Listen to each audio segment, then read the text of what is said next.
What's up, my friends? Brant Phillips with Real Estate Fundamentals, and today I'm coming to you from Tampa Bay, Florida. What's up, Tampa?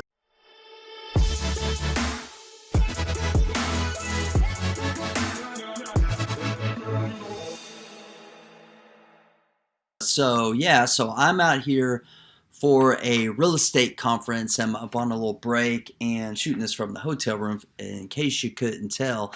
And so here's what we're talking about today. So before I came on this trip, I got an email from Inman, and Inman, if you're not aware of, is one of the top, news sites and publications for real estate agents and brokers.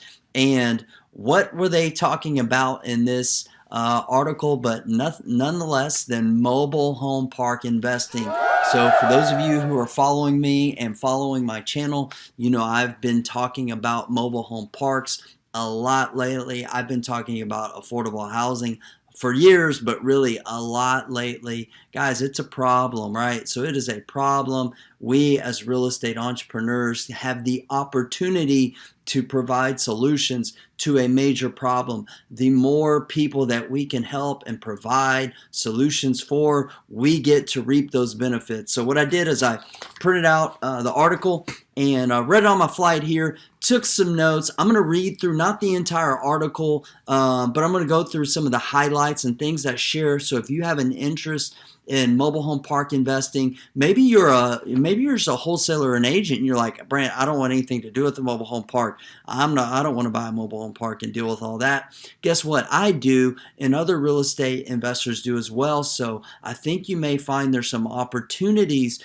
for you to send leads to people like myself. We're actually going to be putting on a training very soon, helping real estate agents and wholesalers, just anybody really, bird dogs. If you are in an area where there's mobile home parks around you, and that's most areas, to be quite honest. I know some areas a little bit more than others. Then I'm going to talk a little bit at the end about how you can monetize just sending some leads to us. So don't just glance over this, even if you're like kind of thinking, man, I don't want to buy a mobile home park, or you're not ready to just yet. Because I think you'll see some important information here, and really let's just kind of get away from the stigma real quick about mobile home parks. This is affordable housing, and it's a need, it's in demand. People need it, and what we're doing, I'm going to integrate that with this article, is really giving people nice, safe, clean communities at affordable price that they can afford. Because let's be honest, most low-income families these days, it's much harder. The cost of housing has gone extremely. It's increased extremely at a high rate and a high amount to where the affordability index and factor is not there like it used to be. So let's talk about this article. I'm just going to read off some things and then give you guys some of my feedback and some of my insights and what have my experiences really been after buying multiple parks in a relatively short period of time. We're actually under contract on another park in an entirely different state. So we're trying to, utilize this strategy in other parts of the country. So the title of the article says, Mobile home parks are a sound investment, especially during a pandemic. So they're pretty much showing their cards. They're saying, hey, this looks like a sound investment, which I agree. So in the subtitle says, mobile home parks have long been touted as a recession-proof sector of real estate, and investors say they continue to be a wise choice during the nation's current economic turmoil. So this is by Lillian Dickerson. So let's give Lillian some credit here. So let's read the first paragraph. So she talks about, like, much like your grandmother's footwear, it may not look very glamorous, but it's certainly a dependable investment. I would agree. So mobile home parks, also known as AKA, say it with me, trailer parks, have long been touted as a recession-proof sector of real estate, despite the fact that the name often carries a certain connotation of dinginess. I agree. Like, there is a stereotype, there's a stigma with trailer parks, and I don't like, it's there. We all know it, right? And so that's one thing that I'm trying to do. My company is trying to do with the parks that we are purchasing, is let's just eliminate that. Let's just just eliminate the stigma, right? And really eliminate kind of the appearances that trigger that stigma. Some of the things that you see aesthetically with the trailer park or a mobile home park. For example, we're improving the landscaping, the signage, the lighting, the fencing, the mailboxes, all that kind of stuff, and we're really we're taking on the tag of affordable housing community. That's what it is. That's what we're doing with our parks. I understand there's a lot of rundown parks out there, and it's true. There's some rundown lower income places that have not had any improvements, and but doesn't mean there's not opportunities for us as investors to capture some profitable deals and help a lot of people at the same time.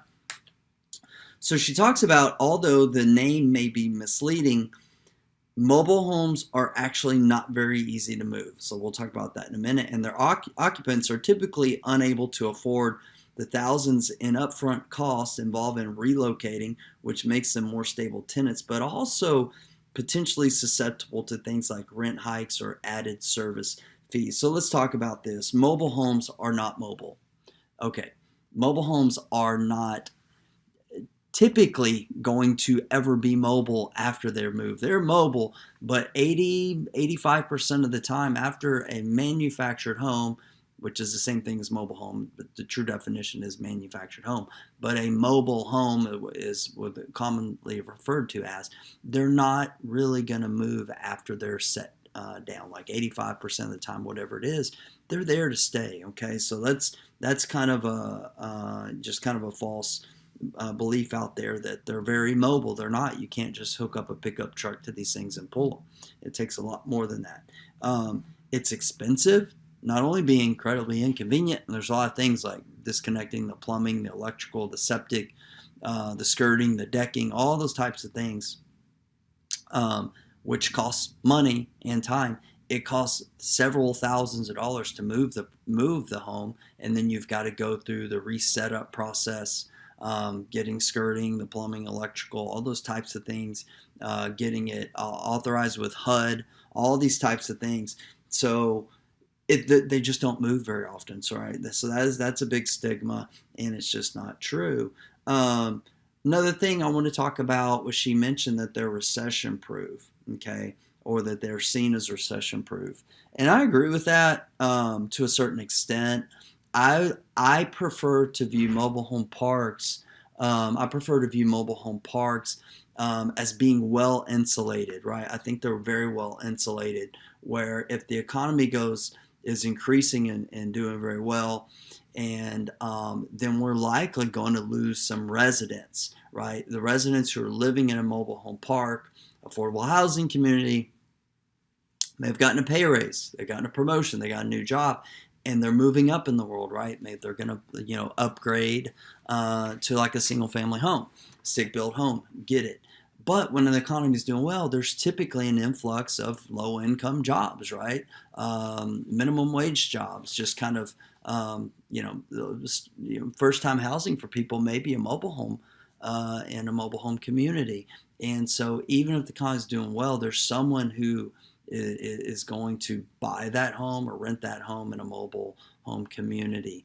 So that's a good thing when the economy is going up. Obviously, we know if the economy is going down, then housing is a big expense for people. So some people are unable to move, so they just stay put. And some people do, like they step down, maybe from a luxury apartment or a single family home to a mobile home and mobile home community. So another thing that I like to say, or a question I like to ask, and I heard this first from Jeff Bezos one time, about the mobile home industry, or really more so the affordable housing community, is to ask this question: what will be different 10 years from now? And that's the question that I heard Jeff Bezos ask, and he shortly followed up with a better question, which is, what will be the same 10 years from now? Because, there's going to be a lot of things that are different that we really don't know. Like we could forecast and we could guess and all those types of things, but we don't know. Like we don't know. It could be like the Jetsons in 10 years from now. Who really knows? But we know that there's going to be a, low income class of folks and a very low income working class of folks who will want a nice, clean, safe place to live in.